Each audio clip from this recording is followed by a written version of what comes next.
I'm Steve Outram. Welcome to CryptoBeast episode 12. And the title of today's episode is The Time the CIA Stole the Internet from South America. And I'm going to start delving into now more of the research that I've done into the shadow history of the tech industry, and in particular the shadow history of the web. And one of the things that I'm going to be able to prove to you is that Tim Berners-Lee did not invent the World Wide Web, as is commonly attributed to him. But that's for a future episode. But when I was doing the research into that, I was looking into his father, Conway Berners-Lee. And Conway Berners-Lee worked in a company called Ferranti, and they made a computer, the Pegasus, which was really the first computer, even sort of pre-mainframe computer, that a corporation could purchase, run internally, and program with their own team. Prior to that, computers had come out of World War II, where it was valves and wires and government, military, cryptography, highly secret, highly classified uses of computers, and they were moving out into the defense and aerospace sector, which included private uses and also into oil and mineral exploration and banking and finance. These were some of the strong non-government and military first uses of computers.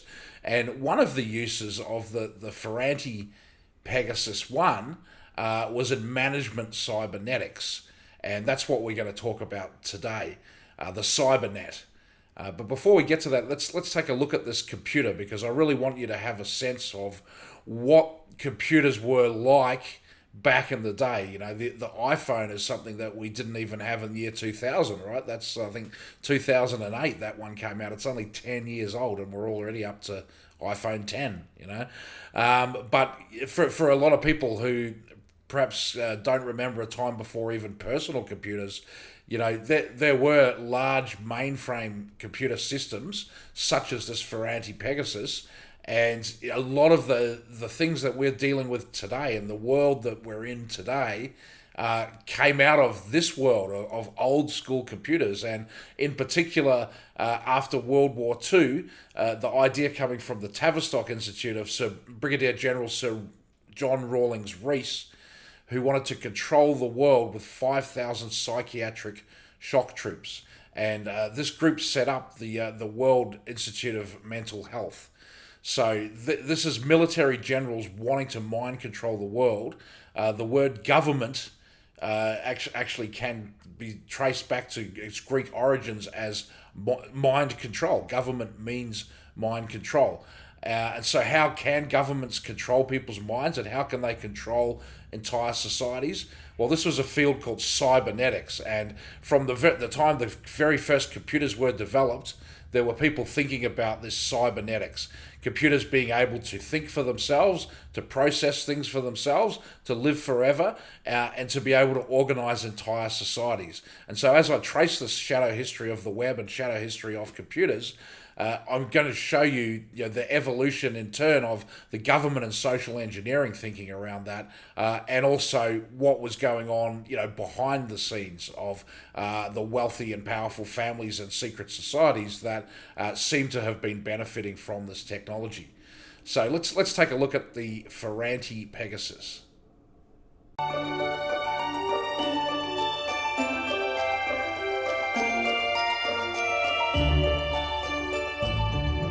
The Pegasus is part of the Science Museum's permanent collections because it's such an important machine. It's not the first, but it is the machine that really shows what it was like when this industry was first being built up and created. So this is the machine that was actually really important for users. This is the machine that tried to address many of the very early issues about how you actually work with a computer. Pegasus is a machine which offers to scientists and designers a practical new tool for their work. A tool which offers opportunities of opening up entirely new fields of endeavor and investigation. After the Second World War, there were a handful of computers developed across Britain, and people had begun to realise that there was actually a range of uses for these machines. Ferranti were an electrical engineering company that had started in the 19th century, but during the Second World War they'd got very interested in defence electronics, and then in 1956 they went on to create the Pegasus computer. The Pegasus computer did all sorts of very, very rapid calculation. Anything that needed number crunching, very high speed, repetitive calculation, aircraft engineering for the structure and stresses on bridges. The actual computer behind me was used at University College London for looking at the structure of molecules. Pegasus is completely automatic. It can be programmed to give a signal when it has completed any stages of its operation.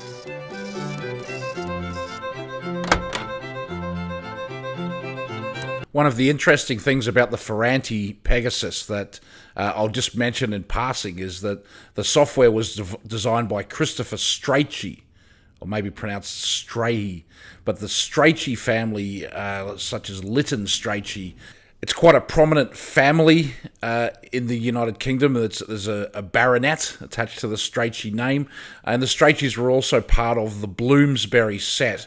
And this is tied up with Cambridge University, the Clevedon set, homosexuality and the Urania cult, and the foundation of the Fabian Society, which in turn spawned the London School of Economics. Now, the significance of the Fabian Society is, they're named after a Roman general known as the Cunctator, General Fabius. And he was fighting against Hannibal and invading with this massive force of elephants and all of that, having crossed over through the Alps, something that was supposedly impossible at the time.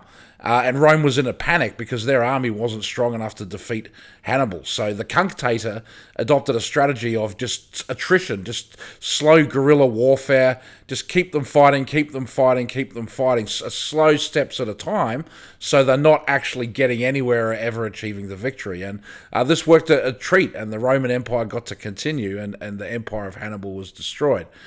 And so the Fabian Society has modelled themselves on this idea of gradual change, and this is the largest scale social engineering that you can imagine. It was formed in 1884, and George Orwell, who is connected to the Fabian Society and commissioned by David Astor, a newspaper publisher from the very prominent Astor family, who were the owners of Clevedon House, where the Clevedon set operated from.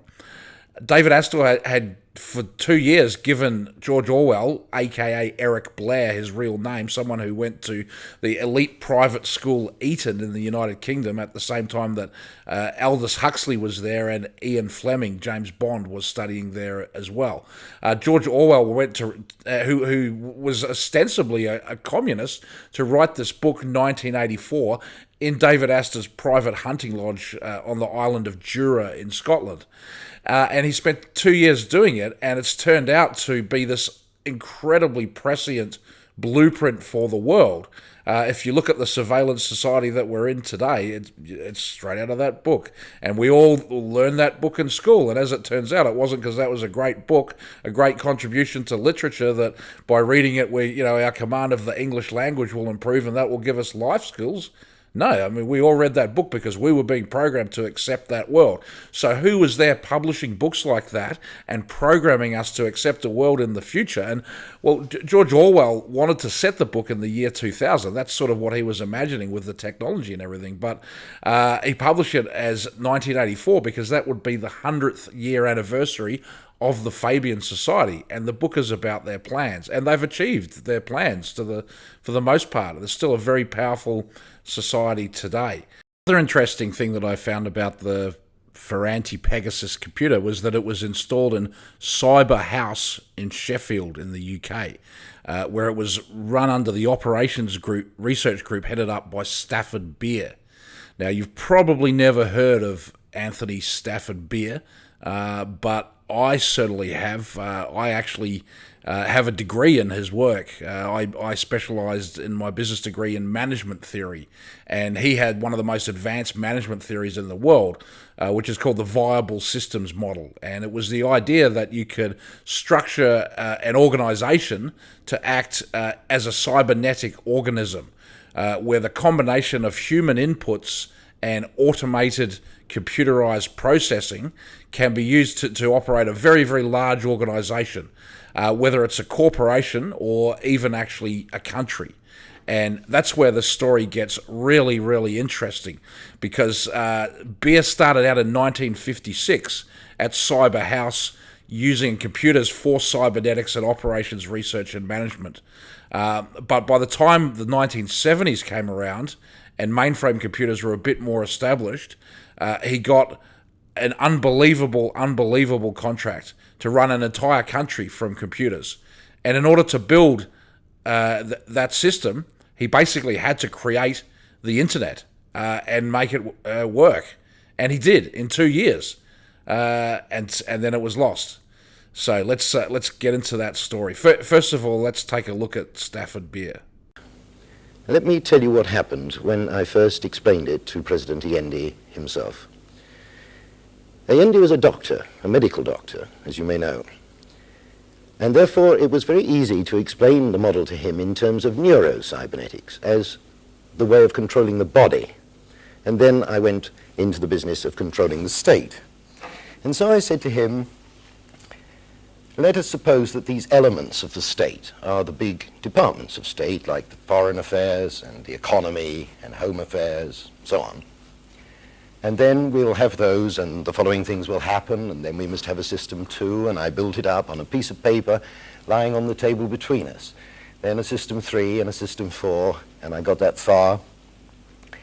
And then I got to system 5, and I drew a big histrionic breath, and I said, I was going to say, this compañero presidente is you.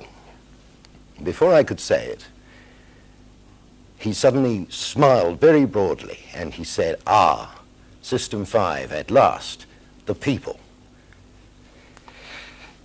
That was a pretty powerful thing to happen. It had a very big influence on me. Now, I'm going to be playing some clips from some other content creators about this. One of them is from Truthstream Media, the time when a single computer ran an entire country.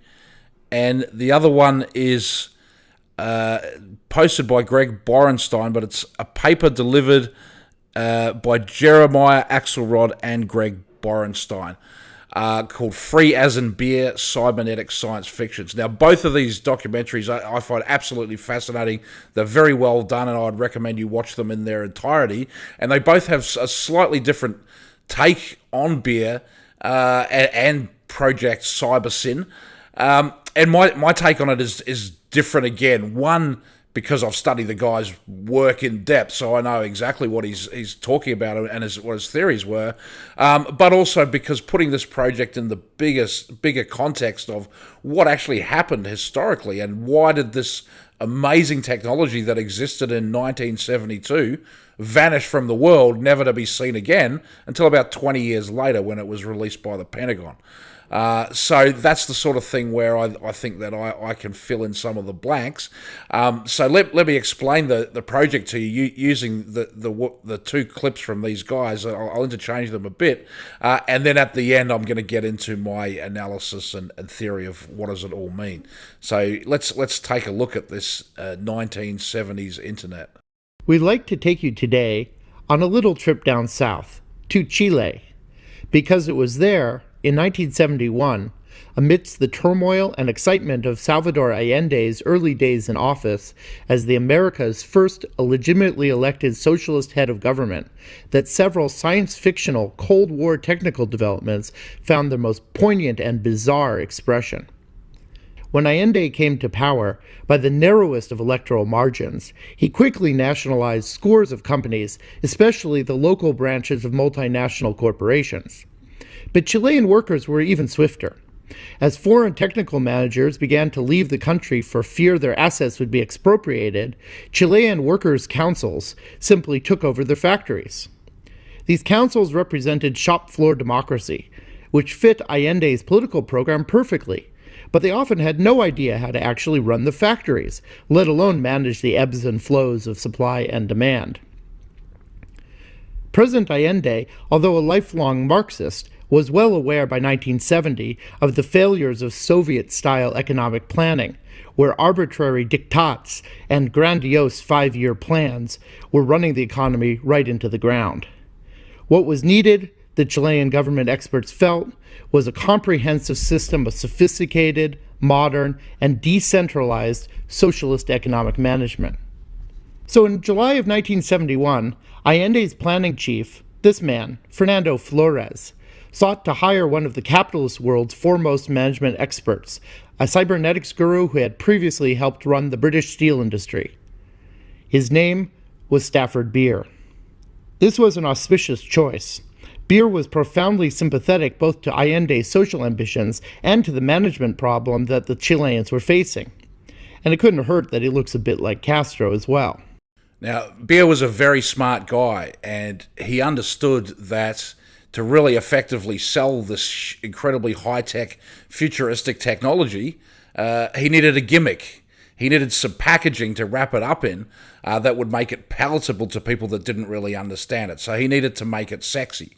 And it's very interesting, the route that he chose to do that was Star Trek. He decided to create a room based on the bridge of the Starship Enterprise out of Star Trek, so that President Allende could feel like Captain Kirk sitting there running his entire country from this bridge with the reports coming in real time from this network of telexes.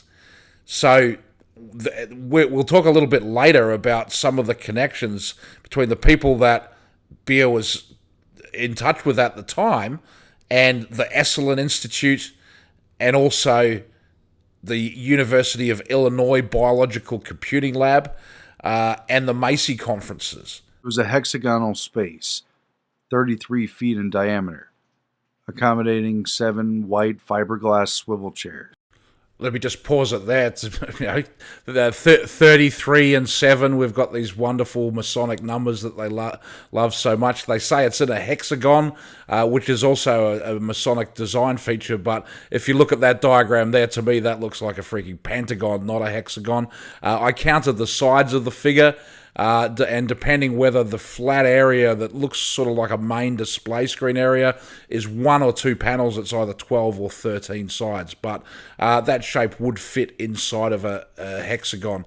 It's also based on the panopticon design of Jeremy Bentham, which is very, very interesting because this basically was the panopticon where the president of Chile, has this thing installed in his presidential palace and is sitting out there like watching the entire country connected to all of the production of every factory and every worker in his whole country from this Starship Enterprise control room.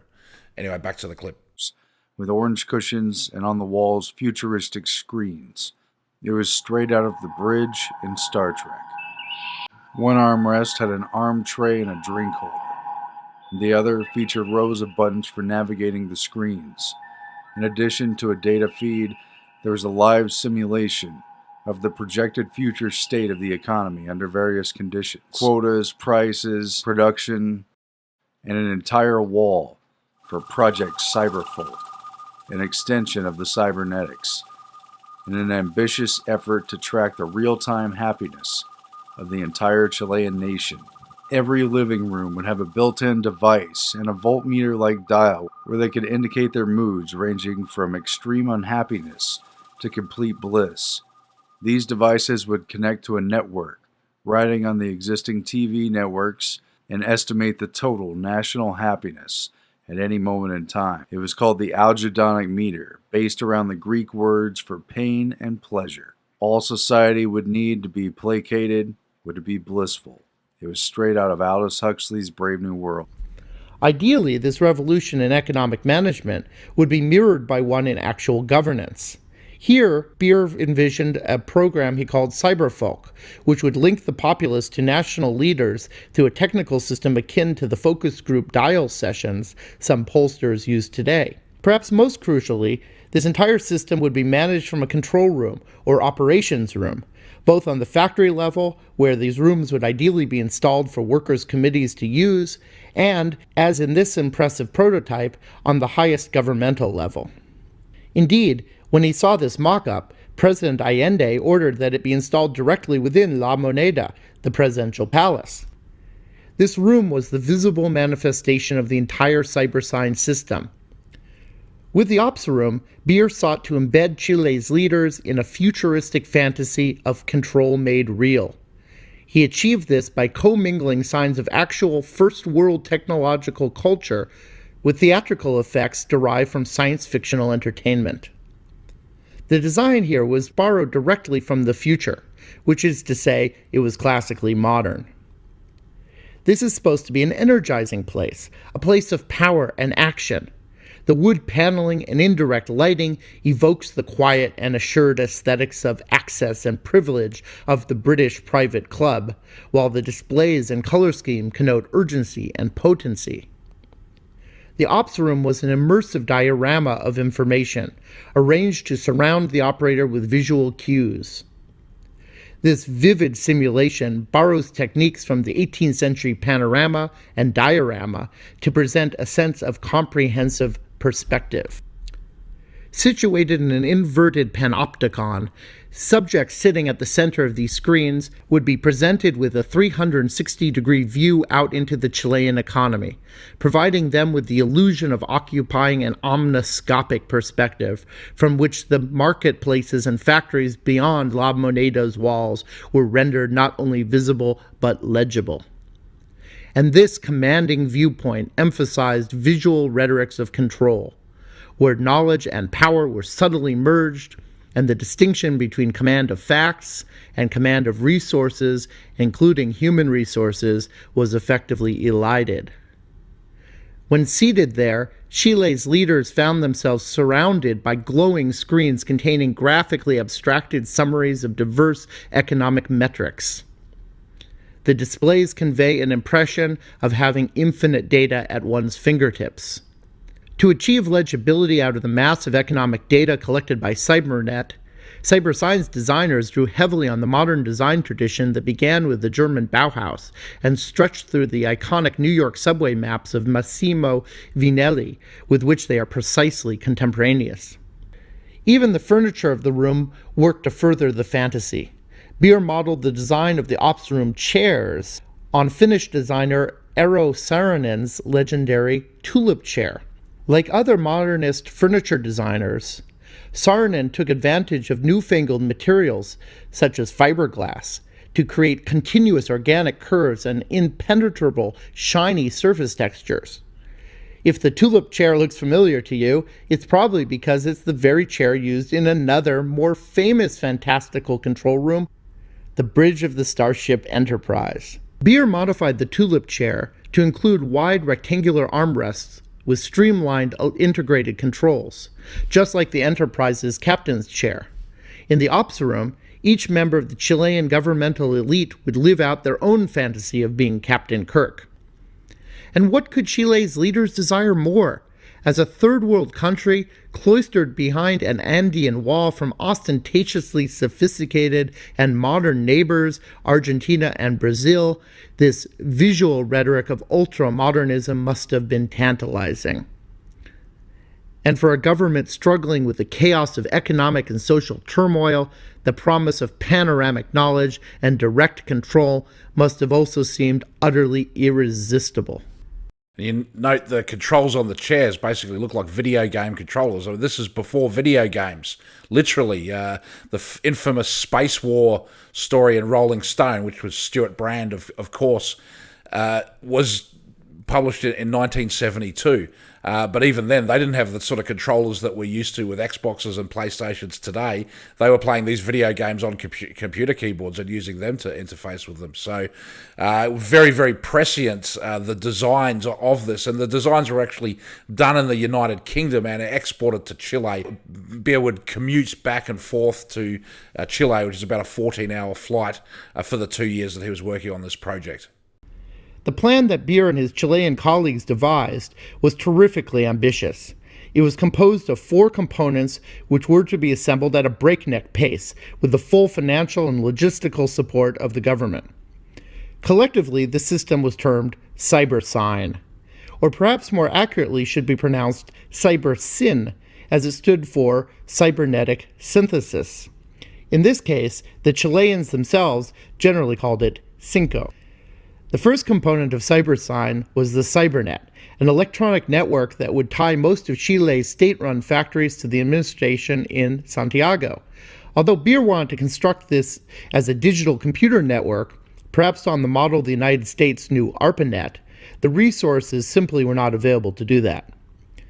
So the engineers hacked together an ad hoc system based on a set of abandoned telex machines, with human intermediaries then taking the data that was wired to Santiago and feeding it all into the second component, Cyberstride, a program put together by a team of Beer's engineers in Britain. The software would perform a complex electronic simulation of the entire Chilean economy, or rather a few abstracted elements of it, and would run on the two quasi-modern mainframes that the government had access to, such as this type of IBM Model 360. Was the IBM 360 mainframe. The other computer they had access to was a Burroughs, as in William S. Burroughs, beat author, potential CIA assassin, heavy drug user, counterculture figure. That same Burroughs, he's from those Burroughs computers. So they had these two mainframes hooked up to this network of telexes. And although it sounds kind of a little bit kludgy, you got to look at what the actual internet was in the United States at that time in comparison, with essentially unlimited budget being poured into it by the most powerful military industrial complex the world's ever seen. So the first ever internet connection was made. Robert Taylor wanted to realize J.C.R. Licklider's ideas of an interconnected networking system. He brought in Larry Roberts from MIT and Leonard Kleinrock, and the connection was made between UCLA and the Stanford Research Institute on October the 29th, 1969. And here's Kleinrock in an interview saying, "We set up a telephone connection between us and the guys at SRI. We typed the L and we asked on the phone, 'Do you see the L?' 'Yes, we see the L,' came the response. We typed the O and we asked, 'Do you see the O?' 'Yes, we see the O.' Then we typed the G and the system crashed, yet a revolution had begun." So that's a pretty funny story of the first thing ever typed on the internet was loo, L-O-O, which down under where I am, a loo is a toilet. So that's what got this shit started. So and then the internet in the United States spread pretty slowly. By December 5th, 1969, there was a 4-node network, which included the University of Utah and the University of California, Santa Barbara. And then it grew up until 1981 when it had 213 hosts. But these are all advanced universities with large connections to bandwidth and telecommunications backbone and massive funding facilities. So what Beer was trying to do with just a couple of computers and some telexes was basically to replicate that, and he managed to do it. Stafford Beer's cybernetics control room would be put to the test when a trucking and shipment strike threatened to shut down the distribution of goods within Chile. Putting his vast network of telex machines to work across the country, Beer successfully negotiated alternative means of distribution and circumvented the strike. What we have on the screen now is a typical communications center in Chile. We had a very, very big problem to solve here, because although there is such a thing as advanced technology, and many of you will know about teleprocessing and all that goes with that stuff, Chile had no money. Chile was being blockaded economically. What we had was telex machines. So there's nothing super sophisticated about this, but you can communicate more or less instantaneously by telex, so why not? So that is the kind of network we set up. All the dots are telex machines, centralizing information through one node and then a set of nodes centralizing to another in every kind of habited place. Stafford Beer's intentions in running cybernetics for Allende were sincere enough. Now, I have been very much blamed for doing this. I've been told that I centralized power for Dr. Allende and I resent the blame I've had very much. But there was also a double game afoot. Stafford Beer's CyberSign network was run on the back of the phone company lines owned by the American IT&T company. 10 million people in Chile, and about 4 million of them live in Santiago and outlying districts, about another million on the coast. If we add 2 million up in Arica and 2 million down in Punta Arenas, we've pretty well accounted for the place. Nonetheless, there are towns spread all along that, and the communications problem is enormous. Well, fortunately, that had all been solved before I got there for other reasons. There is a microwave link between Santiago and Arica, and between Santiago and Puerto Montt, and there is high-frequency radio link from Puerto Montt to Punta Arenas. And this was the thing that we mobilized, and now we can look at a schematic of it.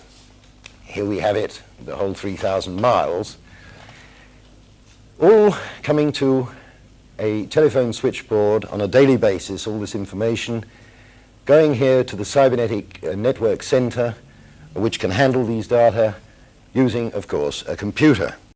So what was going on politically in Chile was that the socialist government of President Allende was being challenged by the CIA, and they were trying to destabilize the country with their usual tactics, and in this case it was trying to organize a workers' strike. And this was the first big test of Beer's system and theories. Could cybernetic technology be used to overcome a national disaster created by the CIA like a workers' strike? And the answer was, yeah, it can. It worked like a charm, first time out of the box. CIA plot was foiled. And not only that, but this technology had more nodes on it than the American ARPANET at the time had. It connected a nation of 10 million people together economically, and it was able to work and to adapt to attack, which, the original idea of the internet, remember this was just launched in 1969, just a couple of years before, was a bomb could hit one of the cities in America and the nation would still work because the telecommunications infrastructure would route around the missing piece. And in what Beer set up with this network of telexes was absolutely like that, as long as the telecommunications infrastructure was there. And that's the other key point about this, that although they built the software in the UK and they deployed the system to computers, American made and supported computers locally in Chile, for it all to work, it required a telecommunications infrastructure.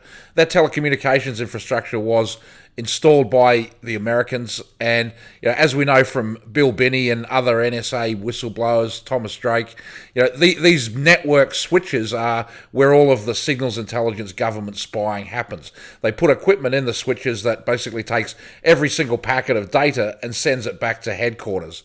And even as early on in the early 1970s, when this network was deployed, advanced microwave technology connecting different areas together, I think that we can safely assume that it was possible for that to be intercepted by the Americans. So not only did they know that this technology existed that was able to foil their destabilization plot, but it was running on their equipment, and so they could tell that it was working as well. And so actually, not only was that the first test of the Cybernet, but it was the only test, because the next thing that happened was, that's it. The regime change via political people taking to the streets didn't happen. So the next thing is send in the Carlos the Jackal, the sniper with the assassin's bullet, or send in the tanks. And that's actually what happened. They stormed the presidential palace. They killed Allende in the palace, and they turned off the Cybernet straight away. One of their first acts that they did. Chile's phone company was majority owned by the US corporation ITT. It spearheaded attempts to stop Allende becoming president. Closely affiliated with the CIA in the coup to destabilize Allende.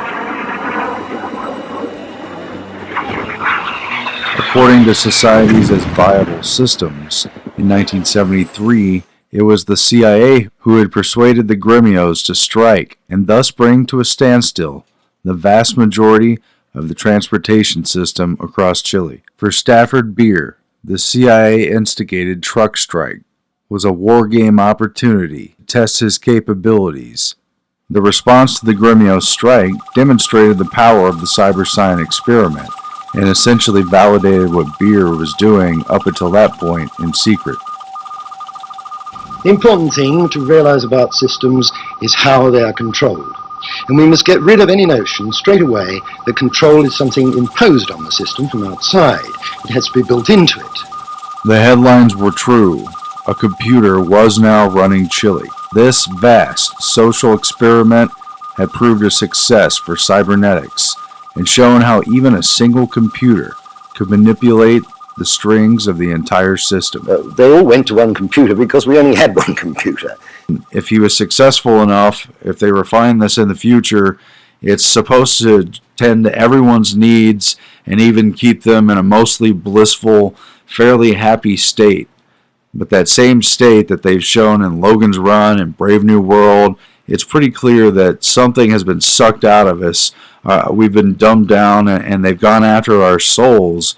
And for every bit of pleasure or economic status or tending to our bare needs administered through a computer, our lives become less human and we become part of a Borg system, a big hive mind, managed by a computer. What kind of future is that? Just a note in passing on the Marxism.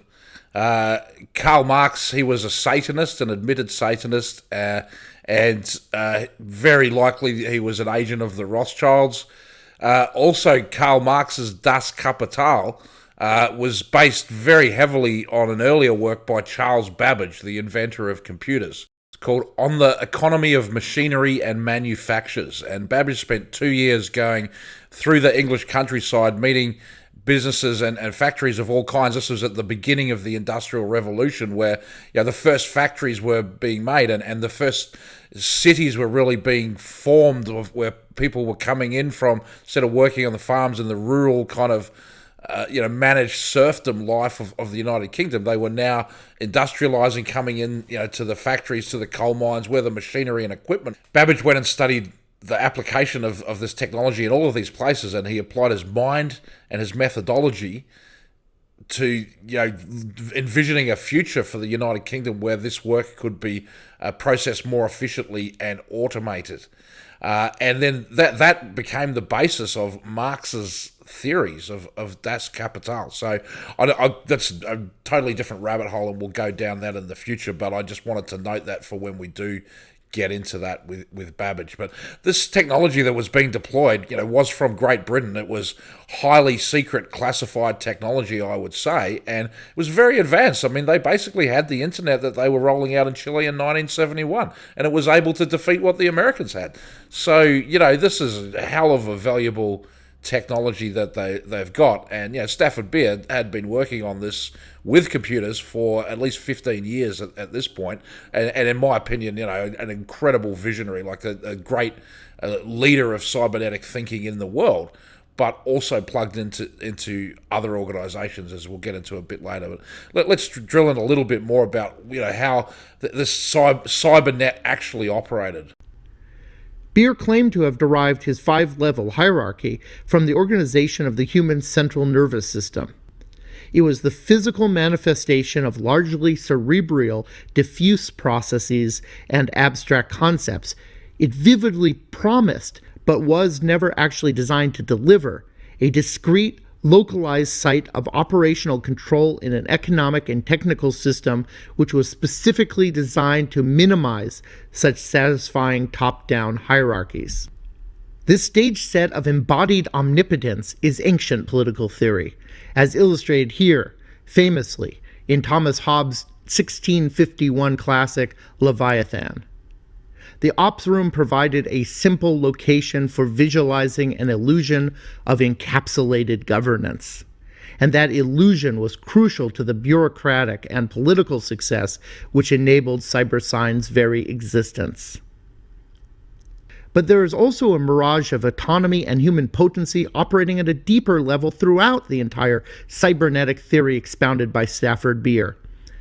Indeed, more is going on in these organic metaphors than just a mapping of the corporation onto an abstraction of the human brainstem. Technical systems here intrinsically incorporate human components, like the faceless teams who collate and manually enter that Cybernet telex data into the CyberStride computers, so those ops room displays could be animated so impressively.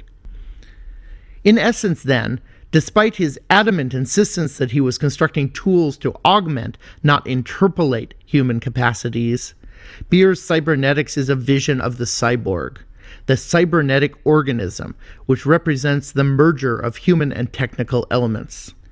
As Beer himself later recounted to the historian Eden Medina shortly before he died, the sort of headlines I was getting was, "Beer directs Chile from a computer. That's absolutely rubbish. That's not what I was doing." Yet, as the Chilean right-wing magazine Que Pasa declaimed in September of 1973, less than a week before the coup, CyberStride's biggest problem, however, is that it puts a terrible weapon of control in the hands of the popular unity that could influence the private life of Chilean citizens by cybernetic means. That by the spring of 1973, Beer was forced into hiding to avoid rumors that this foreigner was secretly delivering the technology of totalitarian control to the Chilean government.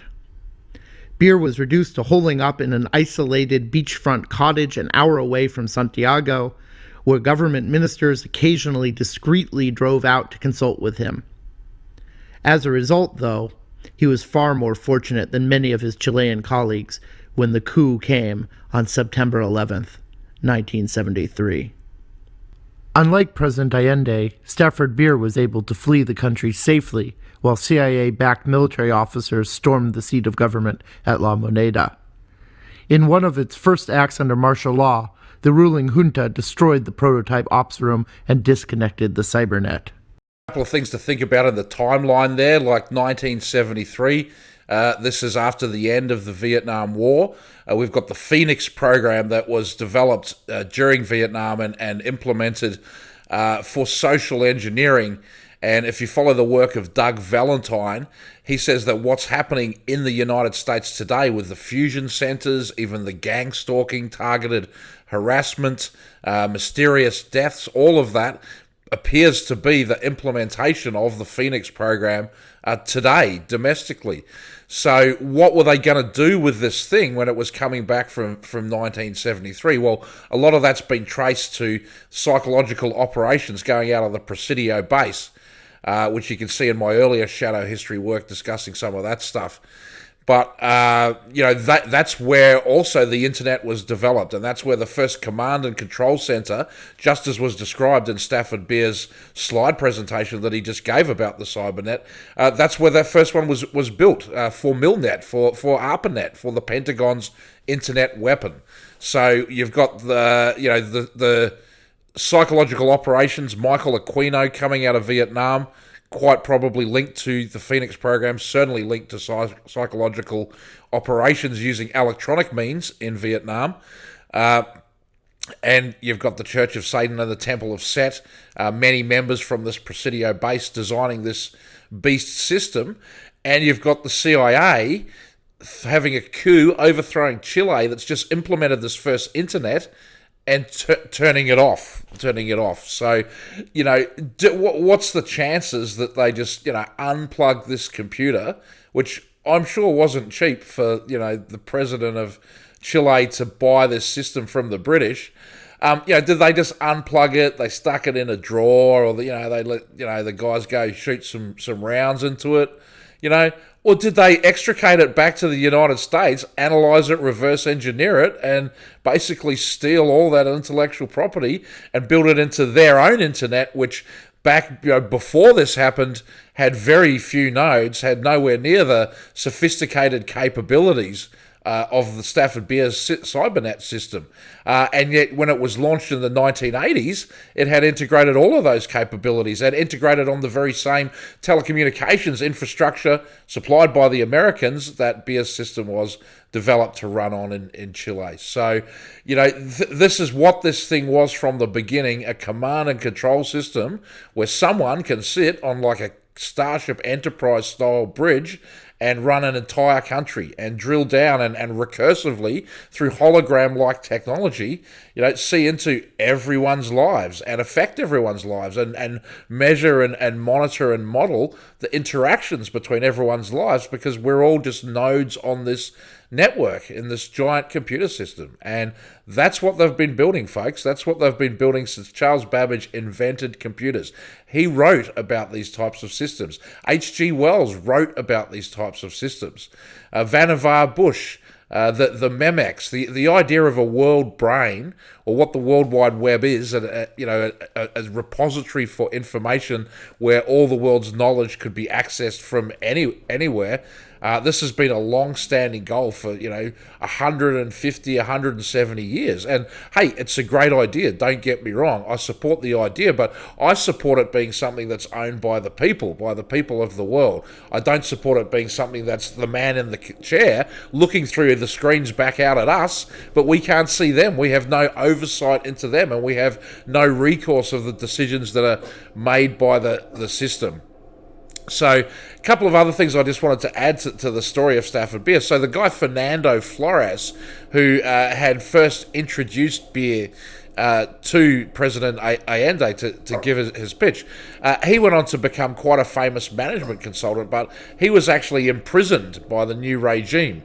And he was locked up for 3 years before he managed to escape. And then he shows up involved with EST, Werner Erhard's EST, which is one of these many mind control cult spin-offs that seem to follow a pattern almost certainly connected to Stanford University, but all connected to the Esalen Institute. So we've got this guy Fernando Flores showing up lecturing at Esalen. And then the other one we have is Heinz von Förster, who was the youngest person present at the Macy conferences. He is one of the founders of the cybernetics movement worldwide. And he was in communication with Beer constantly during this time. Fernando Flores was only 27 years old when Salvador Allende tapped him to be the Minister of Finance. Allende took his own life as the bombs were raining on the presidential palace, and then Flores was whisked away to a secret island gulag in the Straits of Magellan. He passes 3 years in confinement while his wife and 5 young children scrabble to survive in Santiago. Then the family's rescued by Amnesty International and reunited in Northern California. He enters the computer science program at Stanford, and he writes a book on human cognition and artificial intelligence, which is still used in college classes today.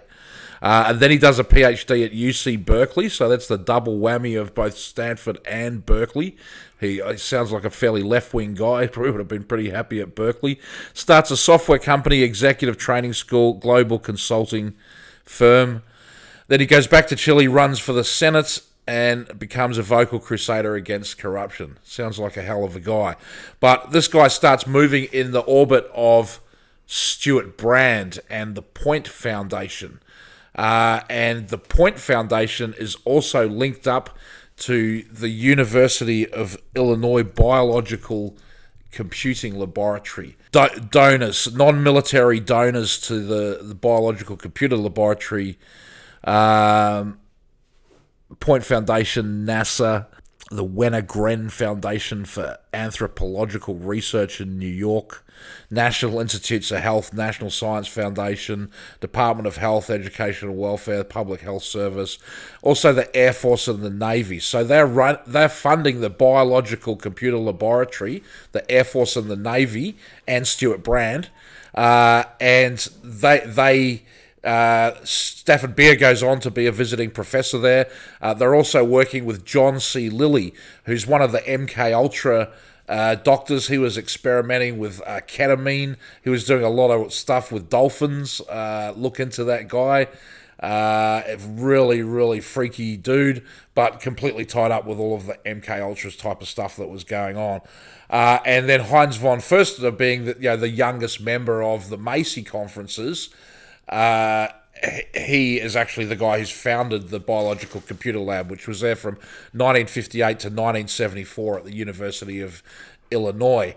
So this is actually the first time in my research that I've been able to have a direct link between the Macy conferences and MK Ultra. That the youngest member of the Macy conferences, who went on to be the editor, transcribing the references in the journal, which I have somewhere in my research materials. It's available if you spend a bit of money. But he's gone on to create a biological computer laboratory, a research institute at the Department of Electrical Engineering, University of Illinois in Urbana-Champaign. The focus of research at the BCL was systems theory, specifically self-organizing systems, bionics, bio-inspired computing, and based on the ideas of the Macy conferences. So, financed by Stuart Brand's foundation, as well as the Navy and the Air Force. So there's a direct financial link between all of those.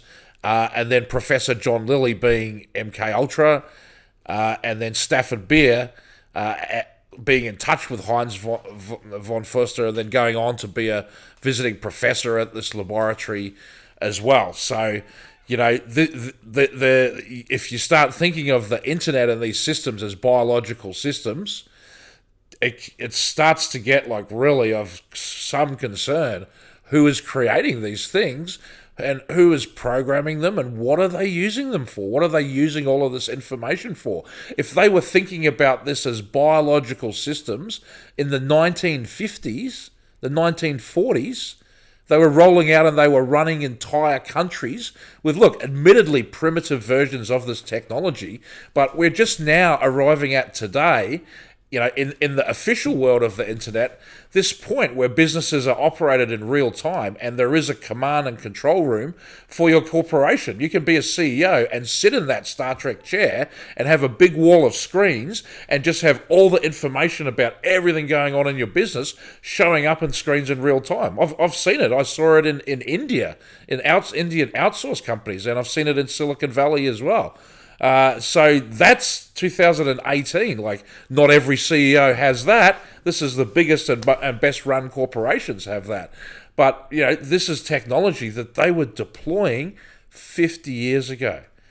So anyway, how do I prove that the CIA got a hold of the Cybernet? I don't know, maybe FOIA. That's an area of research that I'm going to, hopefully continue digging in if I ever get a chance. And if anybody watching this has any leads or finds out, please let me know. Let me know in the comments. We're all learning about this stuff together. This is certainly a perspective on computers and the history of the internet that you'll never hear from the official story. But, I was very, very involved in the internet and the World Wide Web, and I've researched this stuff very deeply. So this is, I think, the significant things in the life of technology and computers. That's what we're going to be going through. So future episodes, I hope to cover the two seances that changed America. One of them being the one that founded Stanford University. Yep, it was founded out of an occult black magic ritual, necromancy, summoning the dead. That's a nice, pleasant one to look forward to there. I'm also going to talk about Charles Babbage, how I think he really did invent the first computer, and he sold it to the Duke of Savoy in Turin. And I've got some very interesting, admittedly circumstantial evidence to present about that, but fascinating evidence nonetheless. And after Babbage made his computers, his technology trekked across the Atlantic to the US and basically showed up a guy called John Shaw Billings, who is a founder of Johns Hopkins University, working in conjunction with Daniel Coit Gilman's Skull and Bones. And Billings was involved with the American census, so he got this punch card technology, basically Babbage's invention, from a guy called Herman Hollerith, who went on to found IBM. And then the first chairman of IBM, which was a conglomerate of multiple different automated tabulating businesses put together. They used to make electric typewriters and things like that for a long time, if you remember. The first chairman of IBM was George Fairchild, who got massively into the defense and aerospace sector, and his son Sherman Fairchild was the founder of Fairchild Semiconductor considered the first $1 trillion company and the organization that gave birth to Silicon Valley. So we've got the lineage going through there up until now. Cybernet plugging in the 70s, the first real internet built in South America, and then quite probably taken back to America by the CIA after the coup. And then we've got the evolution of the web and the rollout and promotion of it via the counterculture and Burning Man, which I've covered in my Shadow History series. So the next one to get into is the web itself. Did it really come from CERN? Did Tim Berners-Lee of CERN really just invent the World Wide Web one day? Or is there more to the story than that? Anyway, it's been a pleasure for me to go through this. Thanks for tuning in, and please subscribe to my channel, CryptoBeast. There's many more of these to come. Thank you. We analysed both society and the economy. Now, that's a bit lopsided, but that's how it was, because, after all, the government is about controlling society. But Chile, at that time, was very much about the control of the economy. And politics is the essence of this. Although I've said I'm not going to discuss the politics, obviously essential. Cybernetics essential, that's what I'd gone to do. And somehow we had to make a political and cybernetic analysis and bring it together. Now, you'll see that I have written there recursive model, and not just model of the viable system, although that's what it was. And I want to explain what this idea of recursion is all about. If there is such a thing as a valid cybernetic model of a viable system, then you will expect it to operate wherever you have a viable system. One of the things you notice as you look around is that every viable system has parts, that's the system's one, which are themselves viable. And that same viable system, with those viable parts, is itself part of another viable system. This is what the idea of recursion says. Now, recursion is a mathematical word, and technically I use it in a mathematical sense. But the explanation I have just given is quite enough for our purposes, that inside every viable system we shall find another. So you see, I set out to model Chile in terms of its society, of which the parts are easily identifiable in big chunks, as I said, foreign affairs, for instance, internal affairs, for instance, and then recursively to model each of those chunks and so on down. The recursive model, how do we apply it? Just look at that mess on the screen. Under society, first of all, I designed those S principles there. There were 5 of them, roughly relating to the 5 levels of the viable system, where I tried to express in human terms what the cybernetic understanding of society is about, with a view to propagating this knowledge among the people through booklets, through songs, through posters, as you see it written there. That was a lot of fun. I got into very close friendship with a number of the leading Chilean singers, guitarists, songwriters, and I even wrote songs myself about cybernetics, would you believe? And that's how we tried to get that side of things going. We wanted to use radio, as you see. We wanted to use slogans, because the Chileans were very aware of the role that these had played in the Cuban government.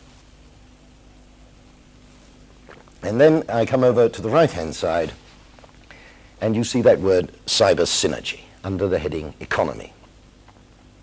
Well, this is the project I'm discussing now. This was the project to use the viable system model in order to create a synergy, that is, a drawing together and explosion of a potential throughout the economy. This had been, by this point, very largely nationalized, as you probably remember. We had at least 200 of the major firms, accounting for more than 60% of the whole national economy, under the control of this organization I mentioned, the State Planning Organization. And so we wanted to use these media to promote our project of cyber synergy, to use film, to use television, to use VTR. We never got that far, although we had plans well advanced. And then to close the loop, you see that word algedonic meters. I don't think that I had time in the last program to tell you about algedonics. Algedonics means pleasure and pain, and really the intention of that loop at the bottom of the diagram was entirely to indicate that we had to get a response from the people to everything we were doing, and we made some very profound plans to achieve that. Again, not part of this story and not completed.